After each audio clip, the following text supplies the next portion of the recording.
On sait de manière très claire que le Qatar a depuis longtemps mis les campus universitaires comme cible pour des activités pro-palestiniennes. On connaît la stratégie du Qatar d'acheter de l'influence partout dans le monde. On sait qu'elle a acheté l'aéroport à Londres, elle achète des équipes de foot. Elle fait ça de manière très stratégique, d'habitude aussi de manière très silencieuse, parce que la chose la plus importante pour eux, c'est d'abord leur réputation. Nous avons le plaisir d'être en ligne avec Dan Ilouz. Dan, bonjour, Boker Tov. Boker Tov, Daniel. Merci d'être avec nous ce matin. Nous voulions vous parler avec vous de ce qui se passe actuellement, de ce qui s'est passé en particulier pendant les fêtes de Pessah sur les campus américains. Vous connaissez bien ces campus, vous y rendez régulièrement pour parler, pour faire passer le message d'Israël. Je voudrais avoir votre explication. Comment on en arrive à de telles situations d'hostilité aussi virulente envers l'État d'Israël sur des campus des plus prestigieuses universités américaines, comme par exemple l'Université de Columbia?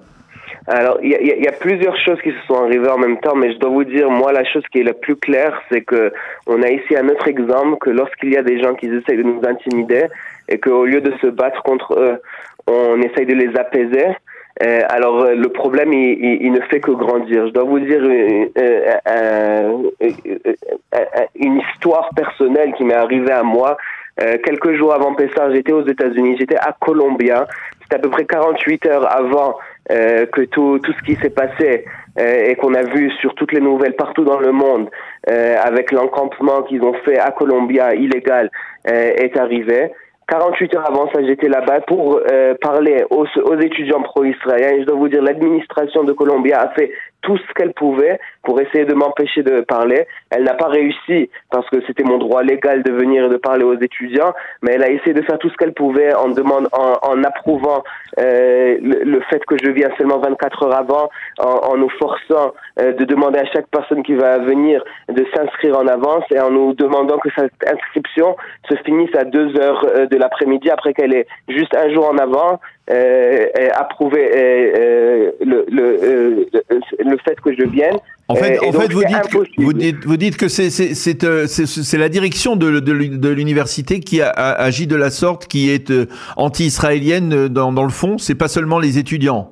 Je sais pas si c'est anti-israélien ou si c'est seulement une peur et une philosophie qui dit que lorsqu'il y a un problème, on doit essayer de l'ignorer, on doit essayer de voir les gens qui essayent de nous intimider, on doit essayer de les apaiser. C'est une chose qu'on voit souvent, mais je dois vous dire qu'il y a plusieurs campus aux États-Unis où il y a une administration qui a mis une main ferme dès le début et ensuite on a vu que oui, c'est vrai, des fois il y a des manifestations pro-palestiniennes, mais ça c'est légitime dans une démocratie, mais ça ne vire jamais à l'antisémitisme, ça ne vire jamais à des choses extrêmes. Cette dernière nuit, on a vu plus de 100 personnes à Columbia qui ont été arrêtées parce qu'ils ont leurs manifestations sont devenues violentes.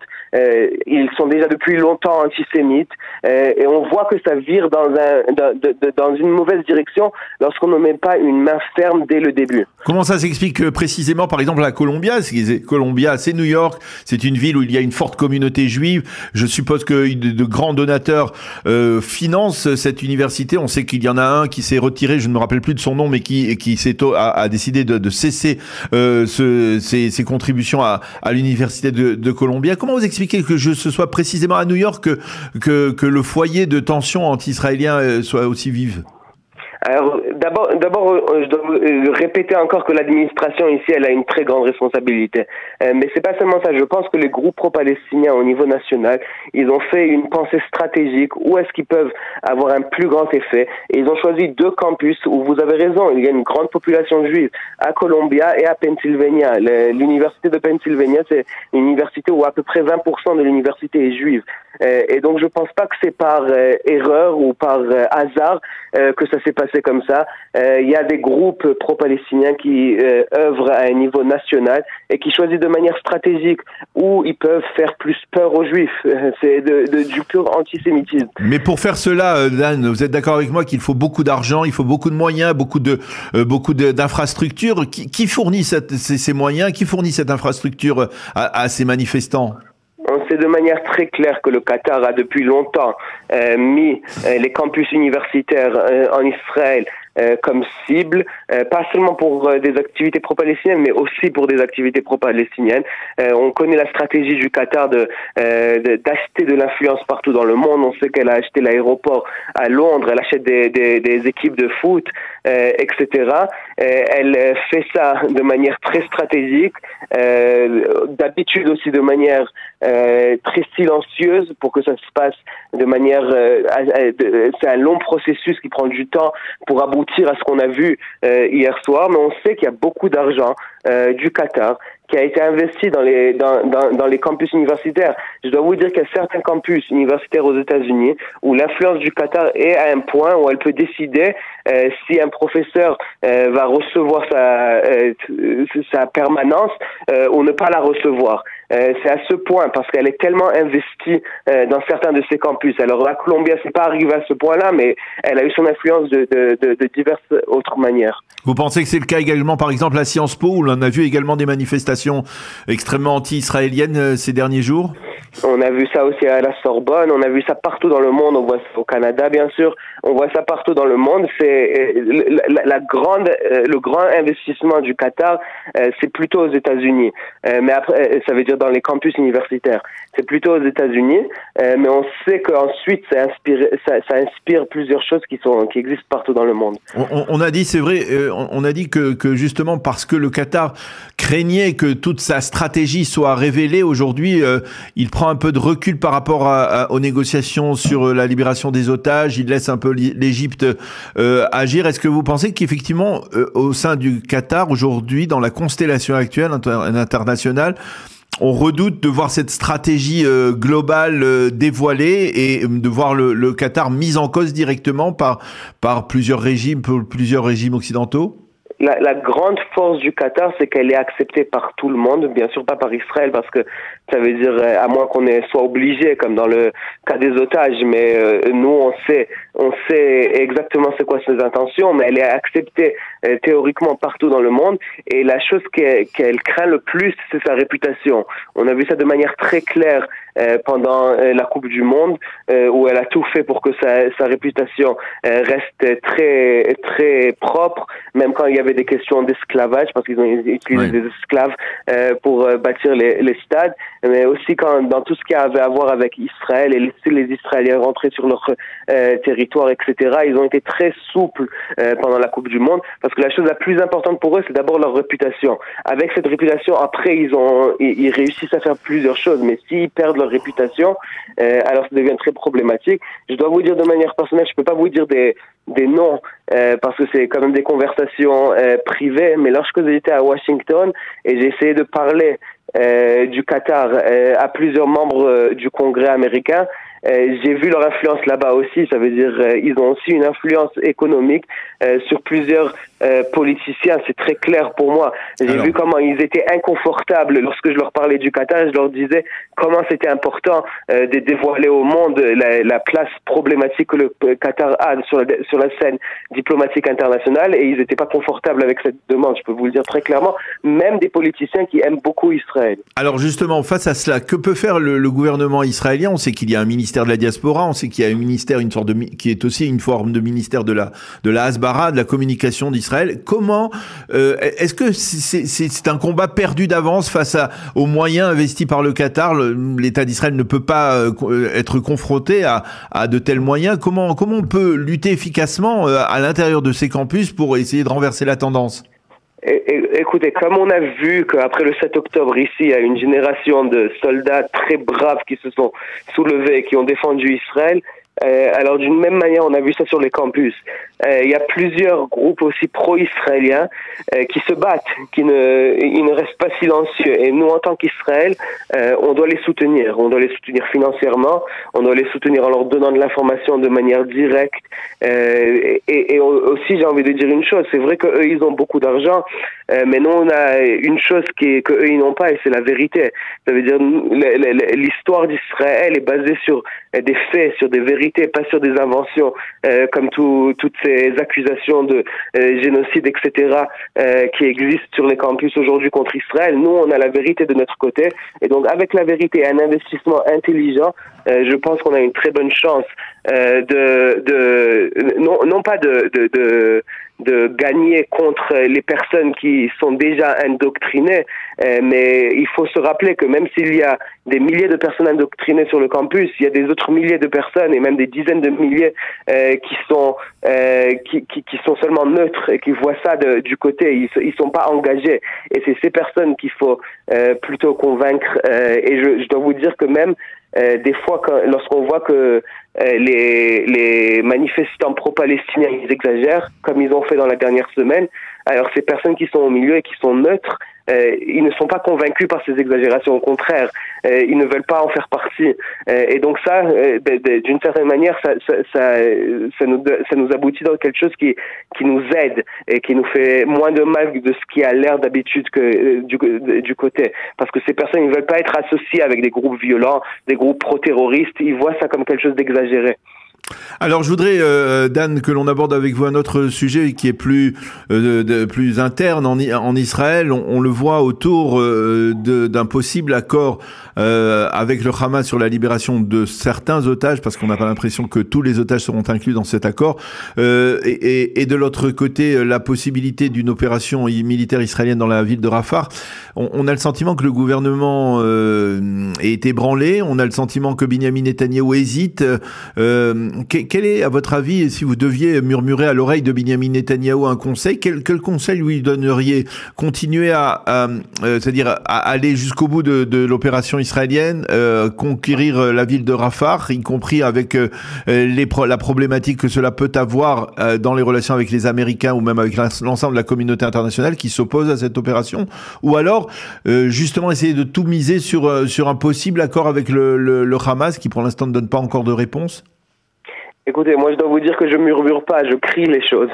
Et donc je l'ai dit très clairement au Premier ministre, et même je l'ai dit publiquement, que je pense qu'on ne peut pas arrêter cette guerre. C'est pas seulement je pense, je le sais, on est dans une guerre qui est existentielle.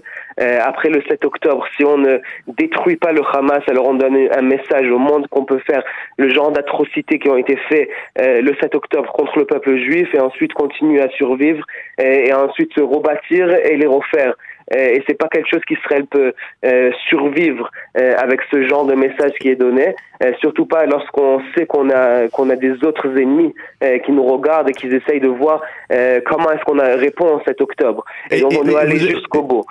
Maintenant pour l'idée des otages, bien sûr notre cœur est avec les familles des otages. Il n'y a pas une personne israélienne qui n'est pas touchée par ces familles, et je le comprends à 100% qu'ils veulent faire n'importe quoi pour que leur famille rentre à la maison. Mais moi, avec deux autres membres de la Knesset, Amichai Shikli et Moshe Saada, on a publié nos lignes rouges qui ne peuvent pas être passées dans n'importe quelle négociation. Ça inclut de ne pas finir la guerre parce que c'est une question existentielle pour Israël. Ça inclut aussi l'idée que vous avez mentionnée vous aussi, que ça doit être quelque chose ça doit être un accord pour tous les otages et pas seulement pour une partie des otages, parce qu'on comprend que si c'est seulement une partie des otages, donc on est dans le même problème stratégique après.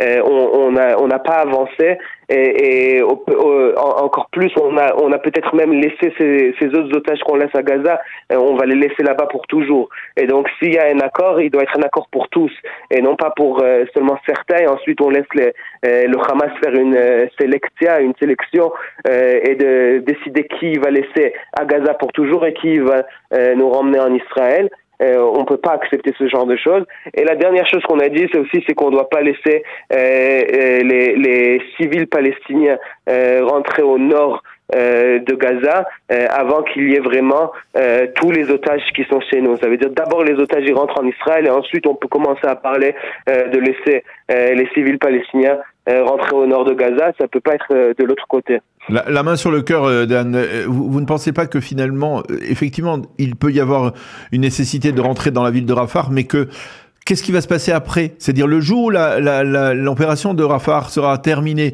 est-ce que finalement, ce que l'on a vu ces dernières semaines, en particulier ces dernières semaines, c'est que là où il n'y a pas de pouvoir, eh bien c'est le Hamas qui revient par la petite porte, mais il revient tout de même. Est-ce que finalement il n'y a pas une erreur d'appréciation de la part de Benyamin Netanyahou de vouloir attendre la fin de la guerre pour proposer une solution sur l'avenir de la bande de Gaza? Mais vous parlez comme s'il y a une possibilité autrement. Il y a personne qui va prendre responsabilité à Gaza jusqu'à ce que le Hamas est parti, qu'on a détruit le Hamas. On a essayé déjà en tant qu'Israël, on a vu ça dans les nouvelles déjà, qu'on a essayé de parler avec des familles, des leaders locaux, etc. Le Hamas, il a directement menacé ces personnes et ils se sont désistés. Alors tant qu'on ne détruit pas le Hamas, il n'y a pas avec qui parler parce qu'il n'y a personne qui va prendre responsabilité. Maintenant, je dois vous rappeler que la stratégie israélienne, elle a été dite très clairement aussi, publiée depuis le début, c'est qu'il y a plusieurs phases sur cette guerre. Il y a la phase de détruire les bataillons du Hamas et il en reste à Rafah maintenant. On doit finir cette phase. Mais ensuite, on se raconte pas d'histoire. On sait que le Hamas va essayer de reprendre le contrôle, il va essayer de re-rentrer. Et nous, en tant que armée israélienne, on doit avoir accès à tous ces endroits pour pouvoir rentrer et sortir et faire des opérations militaires pour détruire les dernières enveloppes de pouvoir du Hamas qui vont non pas être des bataillons armés, mais plutôt être des groupes terroristes, guérilla, comme on connaît dans plusieurs endroits du monde.